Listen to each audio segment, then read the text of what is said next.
Good morning আমার সকল প্রিয় বন্ধুরা, সবাই কেমন আছো? আশা করি যে যেখান থেকে দেখছো সবাই সুস্থ আছো, ভালো আছো। তোমাদের ভালোবাসে আমরাও ভালো আছি। সকালবেলার দিকে সুন্দর ফুলগুলো দেখিয়ে কিন্তু আমি ভিডিওটা শুরু করেছি। আসলে ক্যামেরায় ততটা দেখা যাচ্ছে না, বা গাছে কিন্তু বেশ ফুল ফুটেছিল।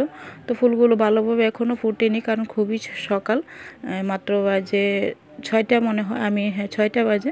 আর ওইদিকে একটা দেখো কারেন্টের তারে একটা পাখি বসে আছে, খুব সুন্দর লাগছিল, সেই জন্য তোমাদের সাথে শেয়ার করে দিয়েছি। আর খুবই সকালে কিন্তু আমি উঠেছি, 5:30টায় উঠে আজকে রান্না বসিয়ে দিয়েছি। তো সকাল 5:30 থেকে সন্ধ্যা এদিকে 6টা অবধি তোমাদের কাছে আজকে ভিডিওটা। তো ততক্ষণ আমি কি করলাম তোমাদের সাথে সেটাই শেয়ার করছি। তো এই যে সকালবেলা উঠে কিন্তু আমার ভাত হয়েছে, তারপর কালকের মাছ তরকারি জাল করলাম। আর তখন শোনা বাবা বলছে এলাঞ্চা পাতাগুলো নষ্ট হয়ে যাচ্ছে, অনেকগুলো পাতা নিয়ে এসেছিলো। তো সেগুলো অল্প অল্প করে ভাজি দিই, কারণ আমার এগুলো খেতে একদমই ভালো লাগে না, অনেকটা তেঁতু লাগে। প্রথম প্রথম যখন নিয়ে আসতো তখন খেতাম, কিন্তু এখন আর ভালো লাগে না। তো এই যে দেখো, তো অল্প করে ভাজি করে নিলাম, কারণ কাজে নিয়ে যাবে। একটু হালকা ওইদিকে রোদ উঠছে, মানে মালিকের ঘরে দেখা যাচ্ছে। আর এদিকে আমার ফেসটাও সকাল সকাল দেখিয়ে দিয়েছি। তো মুখ চোখের অবস্থা দেখো, আর আমার চুলগুলো মানে তেল দিতে হবে, কি অবস্থা হয়েছে। আর ওই যে একটু কিছু গুটার মতো হয়েছিল, এটা 2 দিন ডেটল দেওয়াতে একটু কালো হয়ে গেছে। চুলগুলো কি অবস্থা ধরতে, মানে একদম ড্রাই হয়ে আছে, সেই জন্য চুলগুলো আমি পাগলের মতো করে তোমাদেরকে একটু দেখিয়ে দিয়েছি। তো এদিকে আমার ভাজিটা হয়ে যাবার পর ভাতটা দিয়ে দিলাম, দিয়ে একটু লাল চা করে খেয়েছি। আর সোনা তো ঘুমিয়ে আছে, তখন ভাবলাম আর এই চা বিস্কিটগুলো ব্রিটানিয়া না, তো ব্রিটানিয়া যে বিস্কুটগুলো সোনার জন্য নিয়ে আসে সেগুলো না, একটু এগুলো নোনতা নোনতা। তো একটু চা দিয়ে আমি খেয়ে নিলাম। তো সোনার পাপাকে বলছি যে এই বিস্কুট কেন নিয়ে আসলে, এগুলো তো আর সোনা দুধ দিয়ে খেতে পারবে না, দুধ দিয়ে নুনটাও লাগবে, ভালো লাগবে না। বললো আমরা তো খেতে পারবো। তো এই দেখো খুবই নরম, আর ডিজাইনগুলো দেখো খুব সুন্দর কিন্তু। তো চাটা খেয়ে তারপর কয়টা বিড়ি পাতা আছে, সোনা যখন ঘুমিয়ে আছে তো তখন কয়টা বিড়ি পাতা বেঁধে নেব। তো বেঁধে নিয়ে তারপর সোনা উঠেছে। তো ওঠার পরে দিকে দেখো ম্যাগি করলাম, একটু সেদ্ধ করেছি, বুকে খাওয়াবো। হালকা একটু মশলা দিয়ে ম্যাগিটা করেছি। তো ওকে এখন খাইয়ে দেবো। আর ও দেখো আমার কাছে চামচটা দিচ্ছেই না, ও নিজে খাবে সেরকম। আসলে খুবই গরম, তো আবার যখন খাওয়াতে যাচ্ছি তখন খাবে না, যখন মুখের সামনে নেই তখন খাবে না।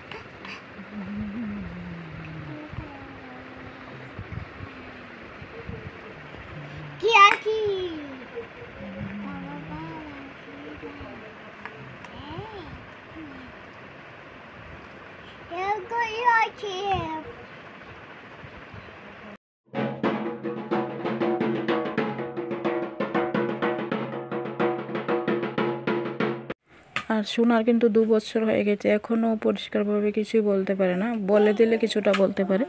তো এদিকে দেখো এটা নাকি ব্রহ্মা কালী পুজোর এখানে ডাক নিয়ে এসেছে, তো সোনা দৌড়ে বেরিয়ে গেছে। একটু তোমাদের সাথে আমিও শেয়ার করে দিয়েছি, একজনই ছিল।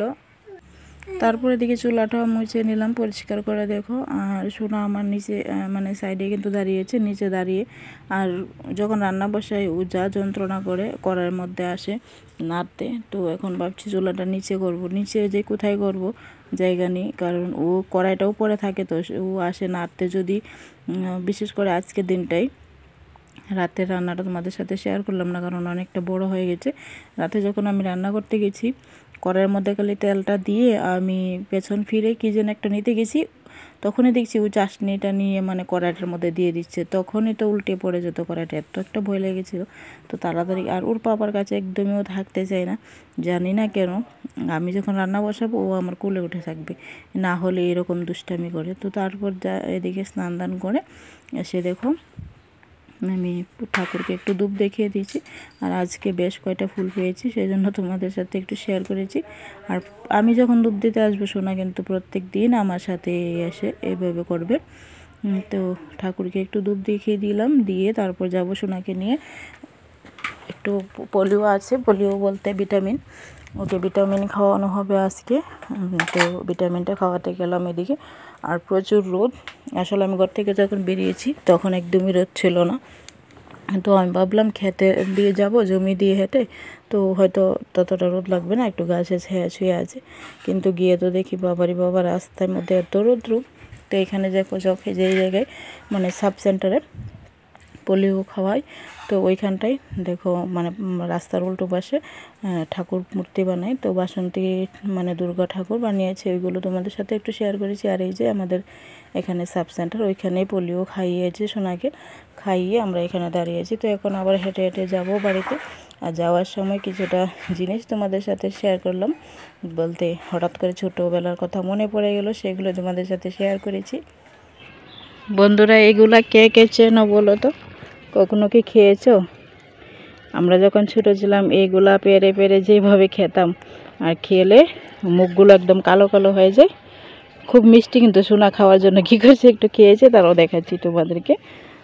তো কে কে চেনো এইগুলো? ফুলগুলো দেখলে নিশ্চয়ই চিনতে পারবে, এই যে জানাবে। যে দেখো, দেখাও,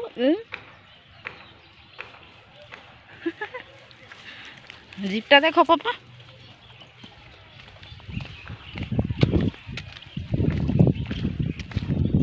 কি রৌদ্রু, ছাতা আনতে ভুলে গেছি। কেটে দি, কেটে দি, খাবে? তুমি খাবে এখন? এই এই এই চিপ দিলে কেমনে হবে? তুমি চিপ দিয়ে বার করে নাও। ধরো, এদিকে আসো, এদিকে আসো, দূরে গেলে না, এদিকে আসো, তাহলে দেবো না। ধরো, খাও। আমি খেয়েছি একটা আমল কুল, ও খেয়েছে। আমার কোল্ড ড্রিঙ্কস স্প্রাইট ওইগুলো পছন্দ না বেশি। তারপর ওকে ঘুম পাড়িয়েছি, ও বেশি না, 1 ঘন্টার মতো ঘুমিয়েছে। ঘুম থেকে উঠে পড়েছে, আমি খেতে বসেছি, ও উঠে পড়েছে। তো তখন আবার একটা পার্সেল আসলো, তো ওকে আমি খাওয়াচ্ছি। তো এক হাতেই পার্সেলটা খুলেছি, দেখতেই পাচ্ছ একটা টর্চ লাইট। তো ও সোনা পাপা অর্ডার করেছিল, তো বেশ অনেকটা দাম, কিন্তু 430 টাকা। তো আজকে এদিকে সন্ধ্যা হয়ে আসছে, সূর্য অস্ত যাচ্ছে, সূর্যটাকে খুব সুন্দর লাগছে। কাছ থেকে কিন্তু প্রচুর সুন্দর লাগছিল, একদম লাল মনে হচ্ছিল। তো সেই জন্য তোমাদের সাথে একটু শেয়ার করলাম। তো প্রত্যেক দিন তো তোমাদের সাথে রান্নাবান্নাই শেয়ার করি, আজকে সেগুলো শেয়ার করলাম না। আজকে এইখানটায় আমি ভিডিওটা শেষ করছি। বিকেলবেলা সোনাকে নিয়ে হাঁটছি, আকাশটা মেঘলা মেঘলা একটা হয়ে আছে। তো গলির মধ্যে প্রচুর বাতাস লাগে, তো বিকেলবেলা একটু হাঁটাহাঁটি করি, সোনাও হাঁটতে পছন্দ করে। তো আজকে ভিডিওটা কেমন লাগলো আশা করি সেটা কমেন্ট করে সবাই জানিয়ে যাবে। আর এতক্ষণ যারা ছিল তাদেরকে অসংখ্য ধন্যবাদ, অনেক অনেক ভালোবাসা। এখানে বিদায় নিয়ে নিচ্ছি, দেখা হবে আগামী দিন নতুন একটি ভিডিওতে। টাটা।